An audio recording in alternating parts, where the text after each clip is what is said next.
Të nderuar vëllezër dhe motra, e kemi njohur adresën e vërtetë të falënderimit. Kënd po e falenderojmë ne?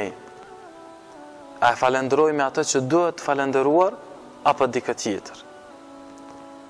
Në këtë aspekt kemi një pjesë të ngjarjes nga koha e pejgamberit sallallahu alaihi wasallam, kur ishte bërë shpifja ndaj nënës së besimtarëve, Aishës radhiyallahu anha, kur ishte bërë shpifja ndaj saj, atëherë shpallja ishte vënuar për një kohë.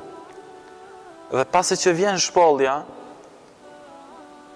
pejgamberi alayhis salam ishte pra bashkë me Aishën në shtëpinë e Abu Bekrit radhiyallahu anhu, në shtëpinë e babait të Aishës radhiyallahu anha.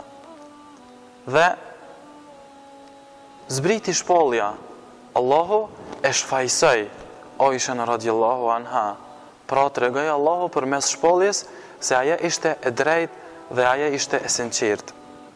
Në këtë moment të gëzimit për të gjithë, Abu Bekri radhiyallahu anhu i tha Aishës, bijes së tij, nënës së besimtarëve, i tha ngritoj Aishë dhe falendero Muhammedin alayhis salam, të dërguarin e Allahut, për atë që Allahu ka zbrit.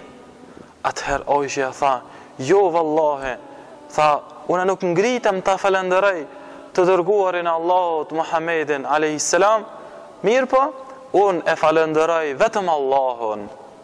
Unë e falenderoj vetëm Allahun, i cili ka zbrit shpallje dhe më ka shfaqsuar.